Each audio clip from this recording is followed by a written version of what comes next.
All right, we are now officially recording. So anyways, thank you all for coming out this evening. We're going to go ahead and in a few minutes take on World 1.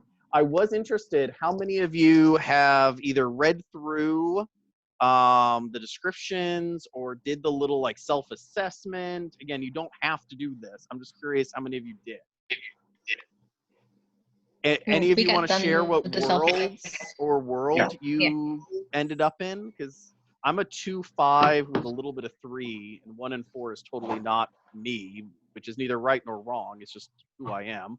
How about you guys? I don't know. Like, if you had to determine, you know, that you're 2 of them, like, what numbers would you be looking at? Because I'm a 94 in one and a 90 in another one. So that is basically a tie. If you're within 10, you're pretty close to a tie. So usually you have a primary and a secondary, and you might have a Certificate. Oh, okay. So most people will get 2 that are pretty close, 1 that's a little further behind, and then 2 that's way behind that. One is pretty normal. I have to do that. Though sometimes there'll be like one up Actually, here, if you and just then did one a that, good it adds distance, it up and for another one a good distance. Oh, well, I haven't got that far yet. Okay. Okay. So what did you? So do you mind me asking, Lori, what you came out as? I'm a 1-5. 1-5. Okay. Yeah, I was surprised, frankly. That's not where I thought I would fall. Okay. See, this is all part of our self-discovery. Well, that's right. We're going to delve into the world of the ones. And one of the things is being a 2-5, when you have 2 that mix, you sort of come out with your own hybrid view. So 1 probably won't sound totally like you, but there's going to be things about it you'll probably hear and be like, okay, that sort of sounds like me, or, oh, I have enjoyed doing that, or whatever. Anyone else want to share?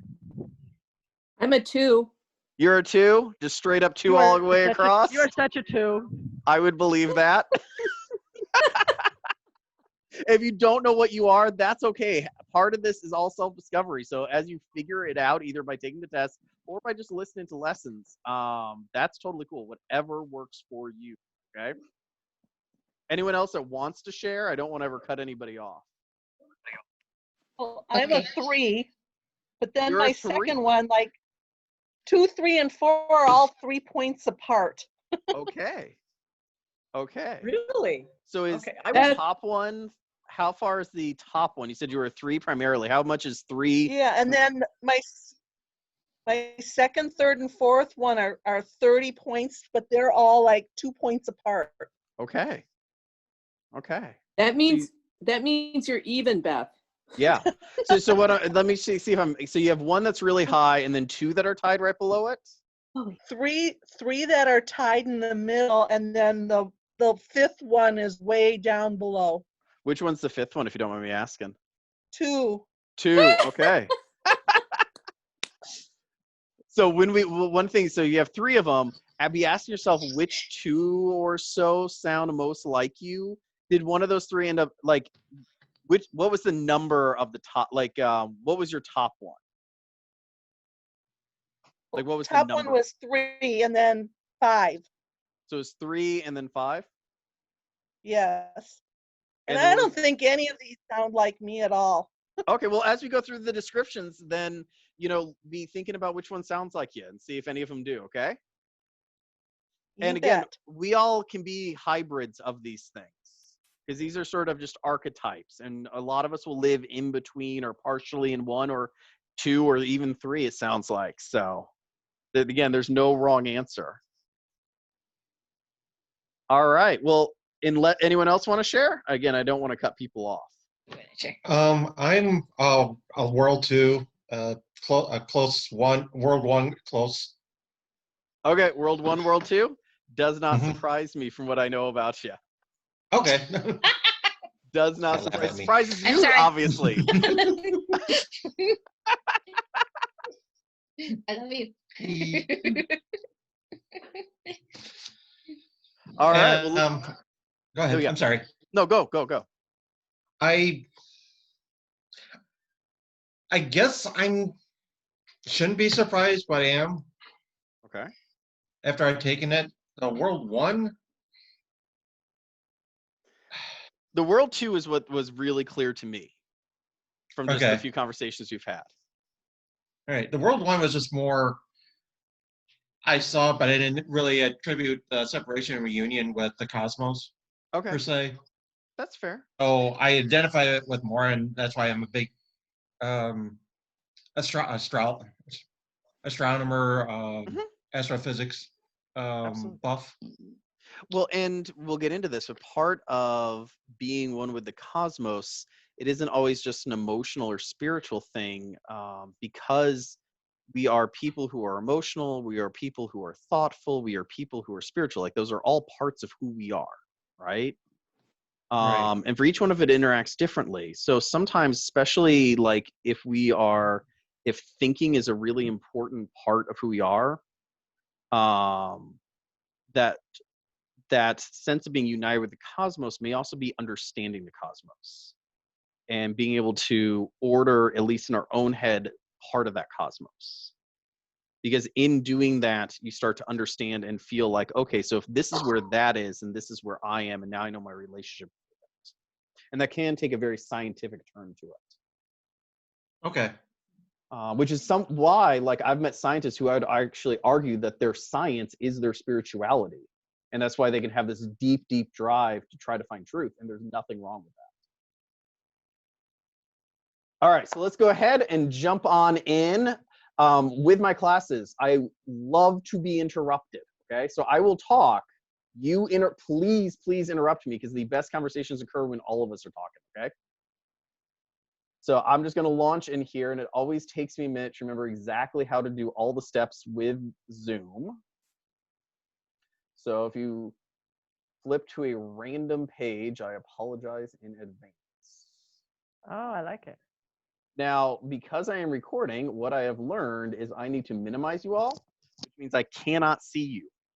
So if you have a question and you raise your hand, I will never see you. So please interrupt me, okay? So I'm going to minimize you all now. There you go. And we are jumping into theological worlds. This is our second class. We just had a quick intro last week. And we'll be exploring Christian spirituality. Okay, where are we going? There we go. So there are 5 different worlds. This is all part of sort of a topology, or a big survey that a theologian and an anthropologist did together. Okay. And so they sort of found these different ways in which people generally interact. If you've ever done like a Myers-Briggs test, like are you introvert, extrovert, or anything like that, it's a similar idea, except for instead of looking at personality type, we're sort of looking at spiritual personality type. And so this is just one of them. So there's no right, there's no wrong, but each approach, each individual spirituality is going to have certain strengths and certain weaknesses.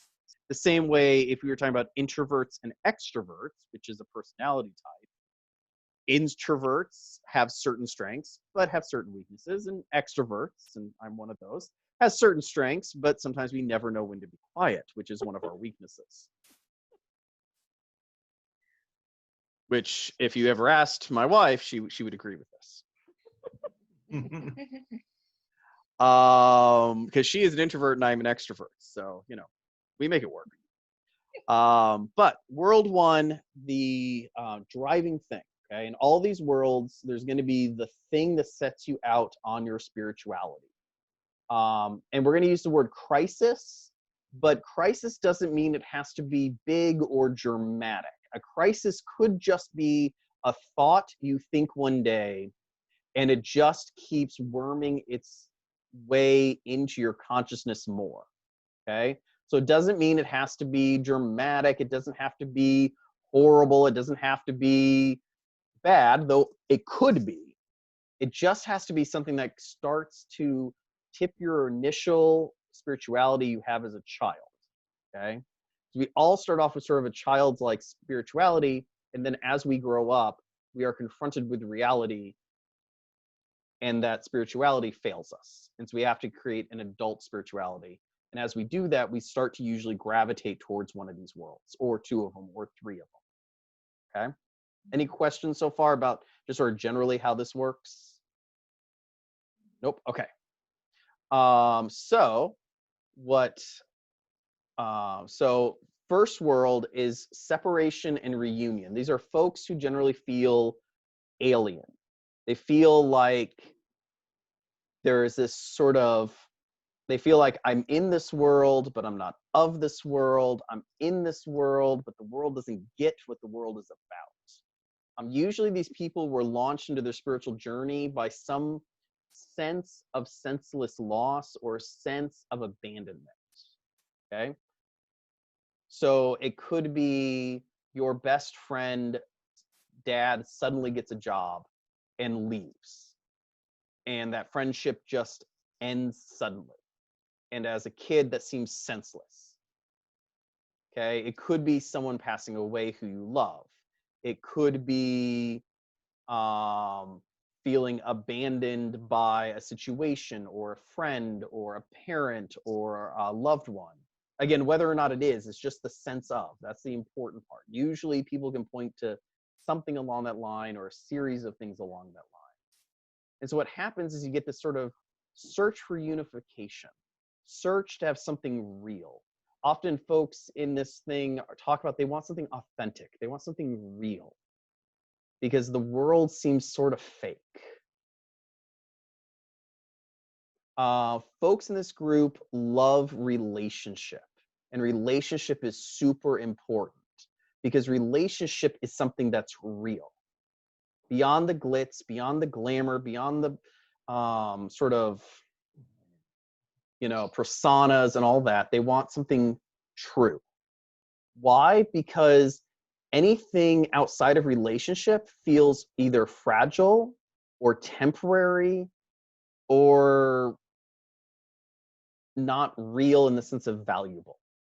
Like gold is valuable, but why is it? It's just a rock. Okay. Mm-hmm. So the struggle looks like this. They long for reunification because they feel like there was a time where they were unified with the world, where the world was good, and then something happens and they feel that they've gotten separated from that world. And again, that separation could take on lots of different arenas. Like the philosopher Plato talked about being in a cave and trying to get reunited with reality itself. Buddha talks about getting beyond the material world and going into a transcendent world of nirvana. So it takes lots of different ways of going about it. And so the idea then becomes, I feel separated from the cosmos, so I want to reunify myself with what is real, okay?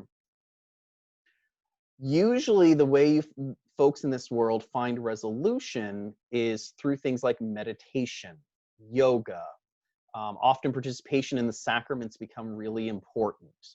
So things like communion and baptism and doing those sorts of things, especially on a regular basis with the ritual around it, helps create a sense of harmony with the world around them and helps them then feel connected to that eternal, whether or not it is taking communion and therefore being united in that moment with Christ, or going and being united with nature through meditating in nature.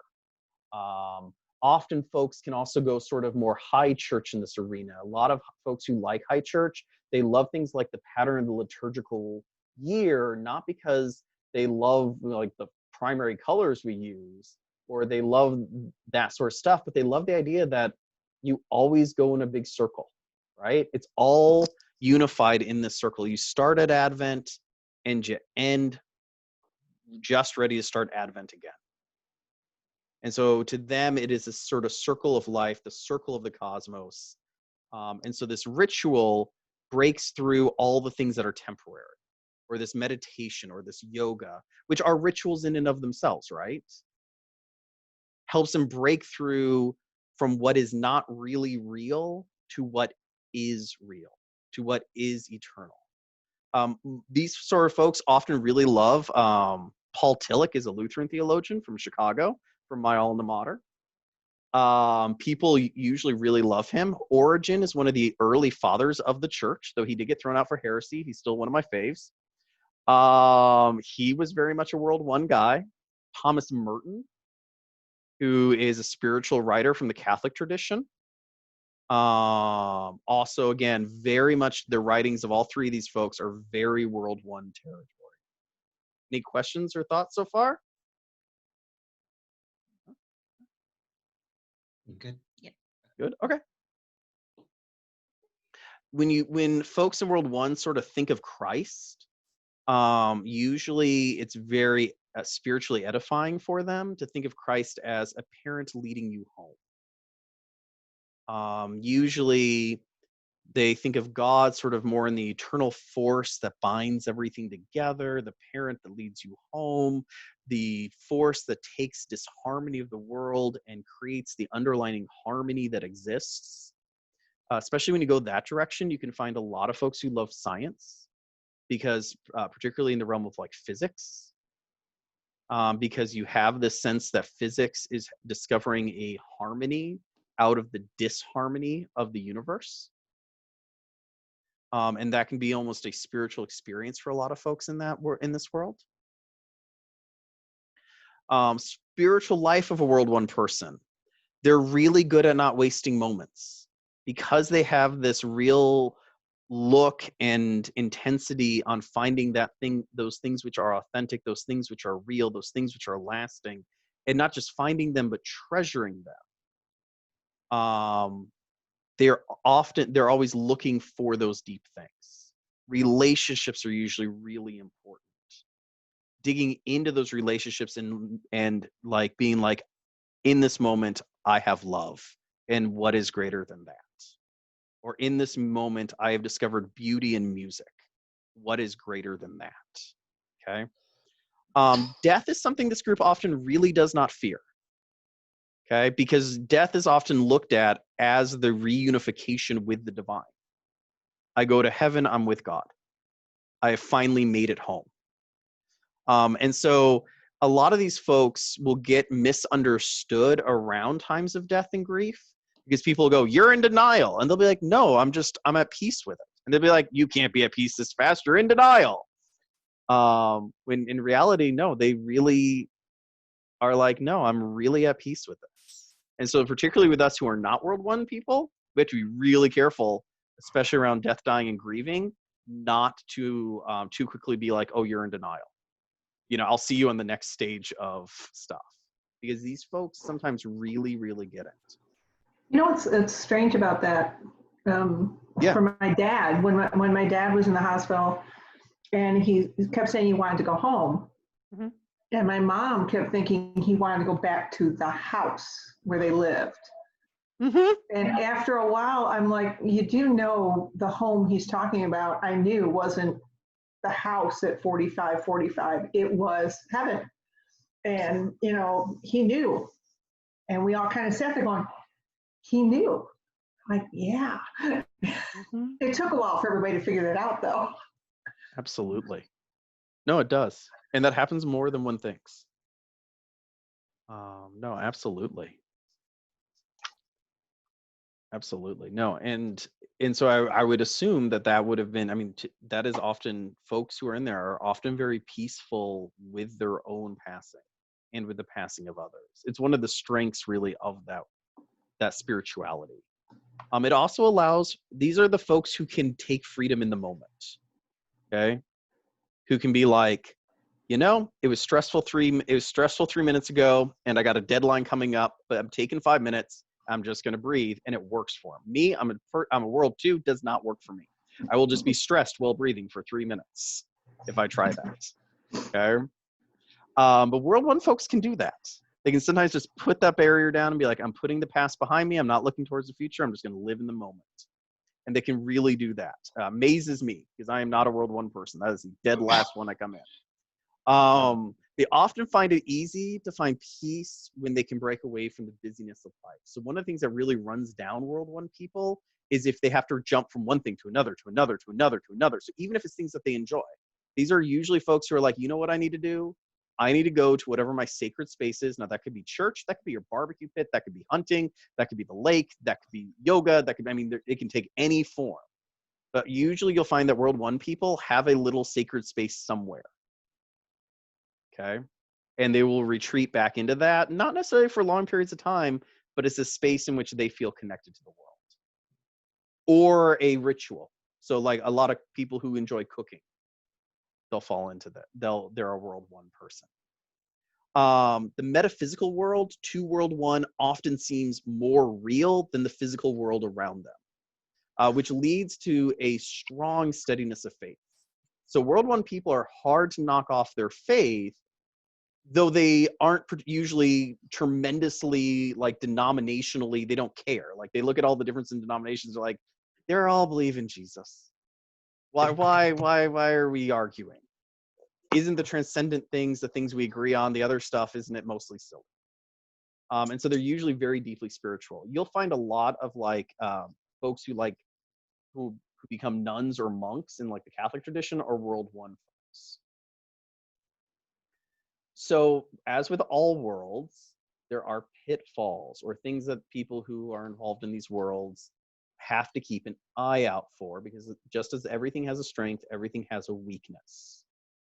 So, and so again, just like you wouldn't have all the strengths necessarily because you're world one, you don't necessarily have any of the weaknesses. It's just something to always keep an eye out for. So since the physical world is often perceived as temporary or less important, world one can go down a road of having a sense of almost negligence to those who suffer sometimes. We've probably encountered this, okay? Think of sort of the classic Catholic priest or stern, maybe very spiritual pastor you go to with a problem, and they sit you down and they give you a slice of pie, or they give you a hot cup of coffee, and you tell them like, I'm hungry and I have a problem and this happened and that happened, and they sincerely listen to you and they sincerely hear you, okay?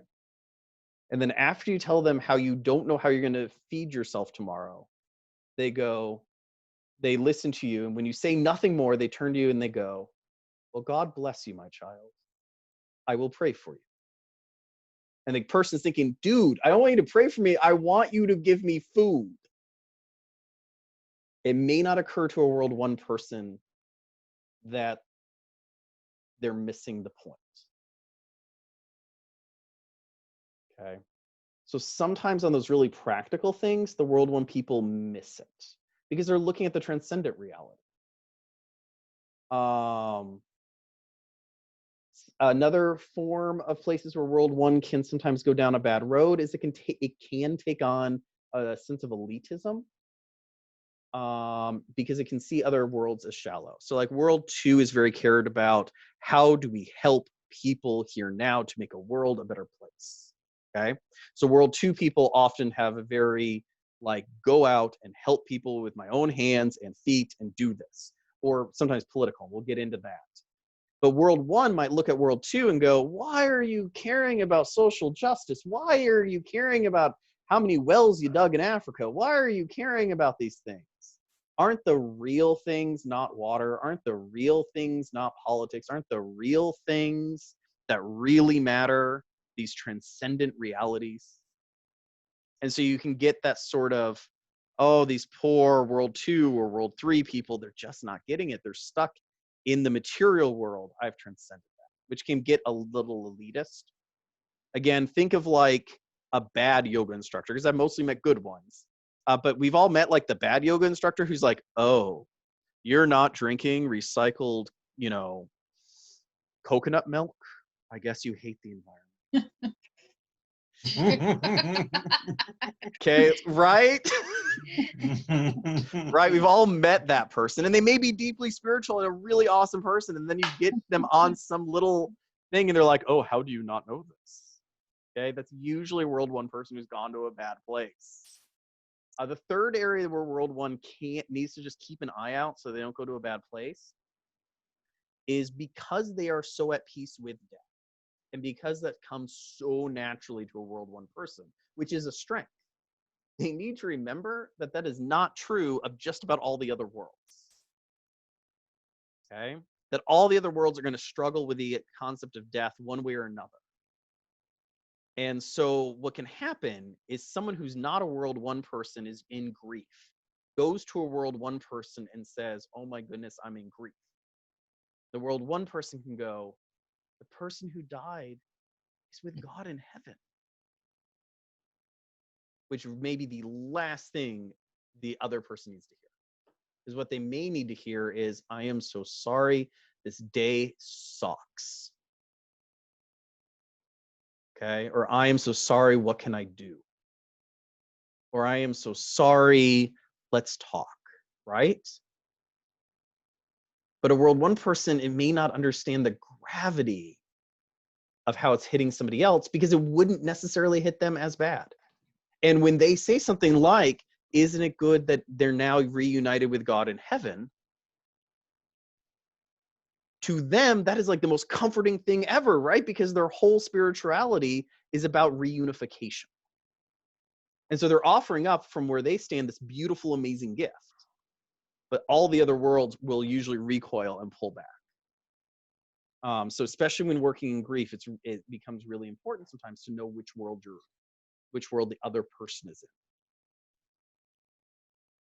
All right, that is my presentation so far. So I'm going to stop sharing screen. There we go. So I can see you all again. Hey. Yay. So what are your thoughts or questions or ideas? Or does that sound like you, or totally not like you at all? I was pretty high in number 1. That was my highest one. Okay. But some of it I don't recognize. I was kind of surprised when I read it. I did not think that it described some things about me very well, right, but some things it didn't. Absolutely. So, but I was also high in number 5. So I wonder if that combination is going to be more. Absolutely. And the reality is you probably I have the same thing. When I read it, there are some things about 2 that I'm like, absolutely, yep, that's me. And then I'll read something else and be like, yeah, that's not me at all. But that's because I'm a 2-5. And then when I get to 5, I'm like, oh yeah, that's how I would react in that situation. And so usually it'll start to sort of work like a tapestry. But again, these are just, they did a huge survey. They sat down and talked to people one-on-one, and they sort of found where general clusters are. So there's folks all in between these clusters. Absolutely. Any other thoughts or questions you guys got? My thoughts was I did relate to some things about World 1 that made sense to me. I do accept death as a part of what we all face, but I also don't see it as the end, just another chapter of where we're going. Science has been dealing with the concept of consciousness, who we are exactly, not just molecules that are somehow rotating around each other by forces that we understand, but there's one that's just still blowing our mind. At the same time, you have to acknowledge the things that we make up to try to deal with what we're seeing and not understanding how we're applying it. Mm-hmm. For example, my biggest beef with my last church was that, based on what I've read, is that everyone was. I'm sorry, you're cutting out on me. Seemed like they cared. They did at one time, but it just seems like they just separated themselves from the secular world, the pain that people were seeing. Mm-hmm. I know, for example, my wife had problems where she shared problems that she was having, and she said that the woman would say, "Oh, I'll pray for you," and then you find out she prayed for something else that had nothing to do with what she was dealing with. So it was a disconnect from what people really need, but they feel more comfortable doing because that way they feel like they're accomplishing something without actually getting involved. Mm. Yeah. No, and in sort of that description, I can totally hear your World 2 sort of side, because World 2 is very much, what do we do to help the other? And the other is everybody else. Yeah. And how are we as a community helping everybody? And how do we make the world better? And so the doing becomes a very important part of the World 2. Which we'll get to all next week. What? Yeah. But at the same time, we may not be able to solve 100% the problems that we're seeing. That doesn't mean we just don't. We just Absolutely. we keep pushing forward. Absolutely. Which is the like you just gave like the mantra of the World 2 people. So Okay. like we will get to this next week, but you are giving like the classic mantra that the idea of World Grand 2 Vote preview one. of next I week know. is the idea that you look out on the world, you see all the problems of the world, you say this is messed up. We all should get together and make this better. Not perfect, but if we Except just that what? we may not. That's, I guess, what I'm trying to get at with World 1 is Mhm. there are some problems we may never address. There's going to be people that are in denial, I guess. And I guess that's an issue that I have. Yeah. That they feel like there is no solution. And there may not be, but we're not trying to find or even given a chance. But I know that there are some math problems, there are no solutions. Absolutely. I think that I run into a lot of elitists in some religion. I remember specifically when I moved to town and they were talking. They asked what religion. I said, "Well, I'm Lutheran," and I said I've been going to First United, and they said, "Well, that's the wrong Lutheran. You're." I didn't know there was a right and a wrong Lutheran, but apparently Okay. We're always the wrong Lutherans. according to them, in ELCA, it's Yeah. that you're not, Missouri or Wisconsin Synod, you are not a true Lutheran. And I thought that was the very odd thing to say, but they were very serious. Mm-hmm. We are not looked at as being the right Lutheran. No, my poor wife is having to have the conversation with someone. So someone came to her and said, I won't get into the thing, but they said, my Lutheran pastor will not baptize my child because of XYZ. Can you baptize him? My wife is like, I'll totally do it. But I need you to understand that I can go baptize them. They're still not going to consider the child baptized. Because she's an ELCA pastor like myself, but these people are coming from Wisconsin Lutheran territory, and they can go back to their pastor and be like, well, I got my child baptized. And the pastor will be like, no, you didn't, because they don't even recognize us as like Christians. Ow. Yeah. No, and we recognize their baptisms. It's rough out there. Yeah.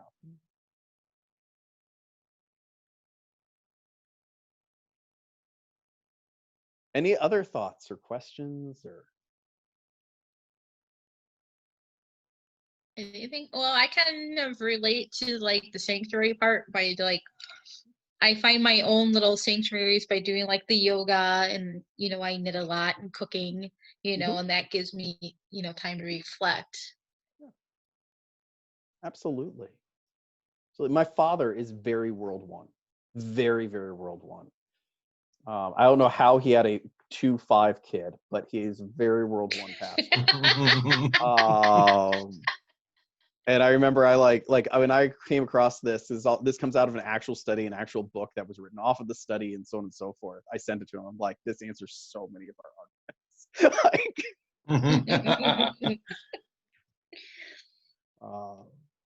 So awesome. Well, I never keep us longer than we need to stay, but I'm always willing to stay as long as we want to stay. So any other questions or comments? Or these are all originally meant to go in between services, so they weren't meant to be necessarily a full hour. Okay. Back in a pre-COVID world, I thought, hey, I could tinker it around and make it still worthwhile on Zoom. I just felt like with World 1, that was my highest one. There were some pieces that really fit. I mean, I was like, oh, okay, yeah. But then there were some pieces that, like as far as, I almost got the feeling that World 1 doesn't really care about people, or. I wouldn't say it that way. Like Buddhism is a religion that plays very strongly to World 1. Okay, and I would say if I wasn't a Christian, I'd be a Buddhist. I'd be a great Buddhist. I really would. I know. Absolutely. It's not that Buddhism doesn't care about people. Okay. World 1's care is to help you reunite to the divine, right? So like if you were to sit down and talk to a Buddhist, they legitimately care if you're having a good day or a bad day. Like I have met a number of Buddhist priests in my life. They've always been like the most loving, awesome people, okay? Deeply spiritual. But their goal is going to be to help me find nirvana because they think that is the goal of life. And when World One is working well, it is very caring, very loving. However, you just like with any world, sometimes it can fall into pitfalls. And so, like, the area where I've seen both sides of it is I grew up in San Antonio, so I knew a lot of Catholic priests. And there is, within particularly Hispanic Catholicism, very deep spirituality, very deep connection to the adoration of the sacrament, and tons of very spiritual practices, okay? Very different than Anglo, sort of white Catholicism in the US, okay? And so I would find these folks who are very World One, I mean, just super deep, who their goal was help you feel like you are one with Christ and get you to this meditative spiritual space, whether or not it's the rosary or adoration or whatever, help you get there, okay? And they were very caring. But you'd also find that from time to time, you'd find someone who would be just as eager to get you to that place. But if you asked them, like, how do I find the food pantry? They'd be like, I don't know, Brother O'Brien takes care of that. And it isn't that they don't care about you, it's just, it isn't something that's going to occur. But that's when it goes to a bad place. It doesn't always, you know what I mean? You froze, so I lost a bunch of that. Oh, sorry, I froze. Of course I did, right? Okay, so where did I lose y'all? so what part was it? You were talking about not necessarily helping people find the food bank, you know? Okay, right. Well, they might not necessarily know where it is. Right. Well, I was just thinking about, like, myself, I'm a psychotherapist. And so, I mean, I care about people all day long. Absolutely. But I also hold people responsible for their own growth. Absolutely. And I don't feel like that's my job. And I don't feel like, I mean, I can guide people and I can show people things, and then I walk away. And the rest is sort of their job. And that's sort of the way that I see it. And man, to me, that seems kind of World One. It is, but that is, again, all of these are going to have a functional way and a dysfunctional way. Yeah. Just like with personality types, right? Like I'm an extrovert, and so I can be a very good functioning extrovert, or I could be a very bad functioning extrovert, right? Okay. And part of it is being conscious that I'm an extrovert and knowing sort of my bias towards bad things and my bias towards good things, right? Yeah. In other words, I need to know when to be quiet, right? I get it. And so just in a similar sense, a World One person isn't necessarily uncaring. So please don't hear that at all. A World One person just has to be careful that they don't get so focused on that which is transcendent that they forget what is in front of them. But that same struggle, that same tension also leads to a lot of World One strengths. So a good example is one you just gave. A World One person can be in the moment with someone intensely, completely focused on that person and that person's needs in an incredibly caring way. And then the dinger can go off and they can walk away from it and not have it travel home with them, which you have to do to survive in a helping profession. Like being, like counseling or being a doctor or a nurse or any of those scenarios or pastor. And often there's even little rituals people have to be like, this is my ritual and I'm now out of my mode. My father, he's a priest, okay, an Episcopal priest. He, at the end of, he wears his priest get up everywhere all the time. Okay, like if he's working, he's in a collar. You know how much I do that, right? But if he's working, he's in a collar. And so he, as a ritual, will take the collar off, kiss the collar, put it down. And this, I know the second that collar hits that table, he's back to dad. But if that collar's in, he's working. But he can sit down and counsel people, and he could be dealing with seriously deep, troubling whatever. Collar goes down, he's good. Mm-hmm. So I imagine you probably have some of that same gifts. I change my clothes when I come home. Okay. I also have noticed it's really difficult. It's really difficult to, with COVID, I'm doing a lot of telehealth. Mm-hmm. And I go to my office and I do my telehealth because home and office are two different places to me. And it's hard for me to be at home and separate that out. I'm very separate with my life,